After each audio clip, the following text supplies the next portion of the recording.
Dominic Cotter on BBC Radio Gloucestershire. Up next, talking to a Cheltenham author. Really extraordinary story, this. It's kind of a literary mystery story set in an area of southern France where actually the author used to live. So we will have a chat in the next 10 minutes. I always get so interested about books and the reasons behind them, how you get them published, how you get the inspiration, then how you get people to read them. It's BBC Radio Gloucestershire. It's 8 minutes past 2 now. Now, we often talk to new authors on the show and talk about their inspiration when it comes to maybe writing their book, maybe their first book. Maybe they've got a bit of a history of writing, but it's the first time they've really got their story together. Well, my next guest actually had it together many, many years ago, and it's kind of all sort of worked up to writing this current book, which is almost a sort of literary mystery story set in an area of southern France where she used to live. I've got to welcome to the studio this afternoon. It's Burchardt. Good afternoon. Good afternoon. Good afternoon. You were just talking during that record about your time in London. It's fascinating. You've got a real sort of history when it comes to arts and culture. Yes, well, I came to London to learn English, really, and which I learned very quickly. And then I went to art school. I studied for 4 years at Chelsea. And when I came out, I realised nobody wanted artists. So I swerved and went into graphics and became a magazine designer and kind of worked my way through the media in London and ended up as art director and art editor at Time Out. Wow. And but parallel to that, because of my languages, I was translating films for the National Film Theatre on the BFI, a lot of them simultaneously, actually. And the films would come in, either they would come in the original French or the original German, which I also do, or sometimes they were Japanese films with French or German subtitles. And sometimes they would come in so late there would be no time to view them. So it was quite nerve-wracking, but you got used to it. And if you're able to switch between 3 languages very easily and very quickly, then you can do it. And they used me a lot because I don't have a strong French or a strong German accent. And of course, you can't say enough, at a Time Out, incredibly influential publication. It was, and it was a lot of fun, because we were all the same age and we basically had all the same sense of humour. It was a great place to work. I bet you go to all the art galleries in London, all the big cultural events. Yeah, I do, and I always did. So, and you got tickets to go to the National Theatre for the first nights and to the Covent Garden as well, which was very nice, which I really enjoyed. What brought you to Cheltenham? Michael Hasted, who went to school here, brought me to Cheltenham. But in between, I took him back to France, because I come from France. I took him back to France for nearly 20 years. And then after 19 years, it was time for him to come back to England, because he's totally involved with the British Theatre. He has the Stage Talk magazine website. So he needed to come back into his English environment. So that's why I'm here. We've spoken to regularly, of course, on Radio Gloucestershire. I want to talk to you in the next few minutes. We'll play a song and we'll talk some more about this is your first novel, isn't it? It's my first novel. It's basically the first of a trilogy. It's the Languedoc trilogy. It's The Fool's House by Burchardt. We'll talk to you a little bit about that in just a moment. Doobie Brothers and Long Train Running on BBC Radio Gloucestershire with Dominic Cotter. Chatting to Cheltenham author this afternoon, Burchardt, about her first novel, written a number of short stories.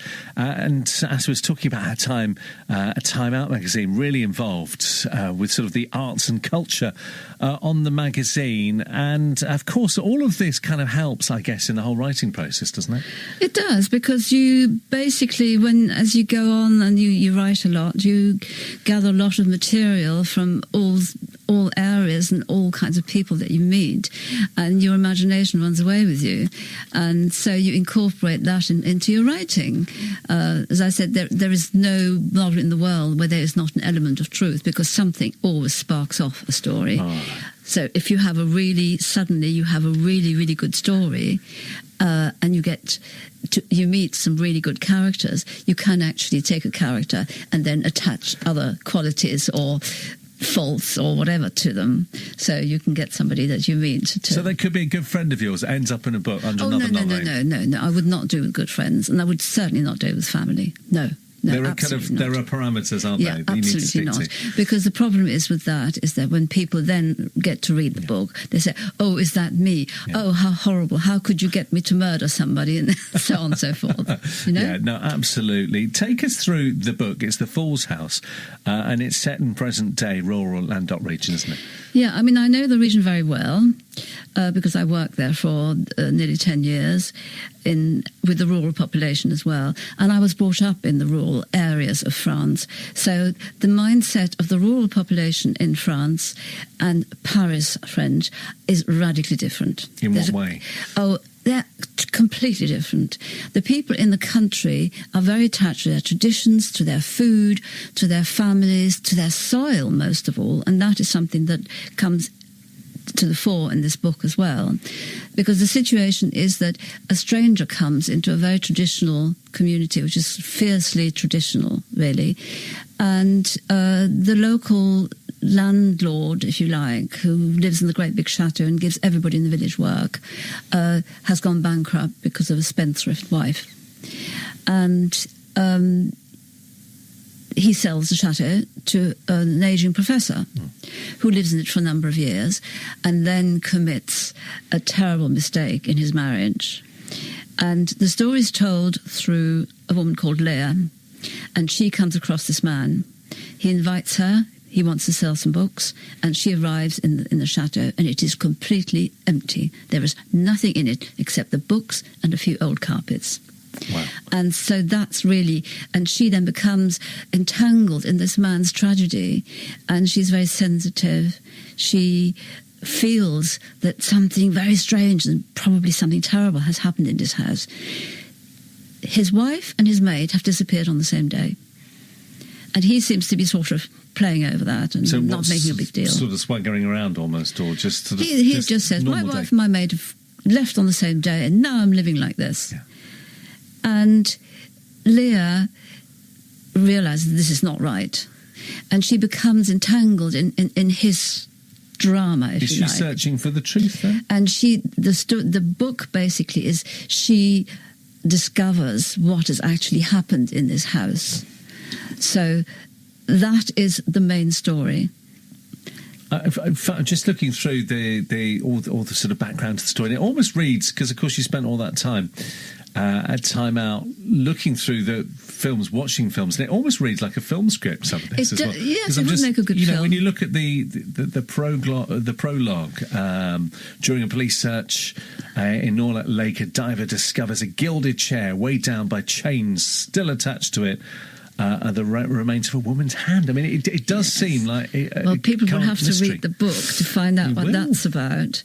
So, I mean, these chateaux have a very long history.